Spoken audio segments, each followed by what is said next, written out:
stretching across more than 17 Brazilian states, from the far north of the country, through Rio de Janeiro and São Paulo, to the famous Iguaçu Falls in the extreme south.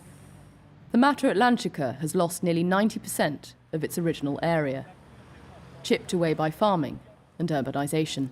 Baixou pra caramba. Normalmente o nível dela é aqui, né? What little remains of this forest is now threatened by a historic drought. Each month, Malo Ribeiro and his team come to check the levels and quality of the water on the outskirts of São Paulo, the only reservoir of this region. Without this forest that we replanted all around here, this water reservoir would probably be at a much more critical level, with a higher concentration of pollutants.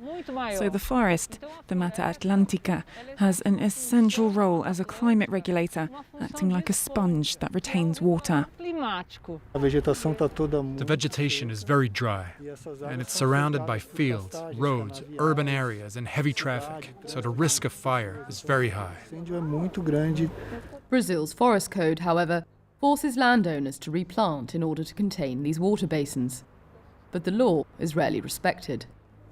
Many states, encouraged by the government of President Jair Bolsonaro, want to downgrade the Mata Atlântica so that its protected status is withdrawn. If our main cities like Sao Paulo or the main regional capitals of the country run out of water, they will go into economic decline.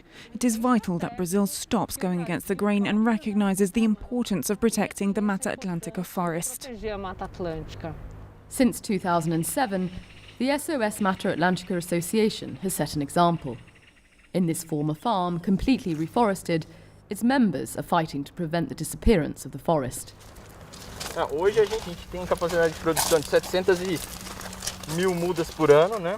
E a gente já produziu ao longo desses anos mais de 110 espécies, todas elas nativas da Mata Atlântica. Their mission?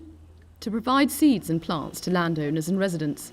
Some have understood the message well. In the heart of the megacity of São Paulo, Tiqueira Park stretches for 7 kilometres. Some 33,000 trees native to Brazil have been replanted here since 2003, all spurred by the radical idea of one man, Hélio da Silva. Without these trees that you see growing on this embankment, the earth would have collapsed due to the pressure of cars passing overhead. What maintains this barrier are the roots of the trees. It was a wasteland here before. There was nothing but rubbish. It was abandoned. With no government incentives, this enthusiast purchased most of the plants with his own money.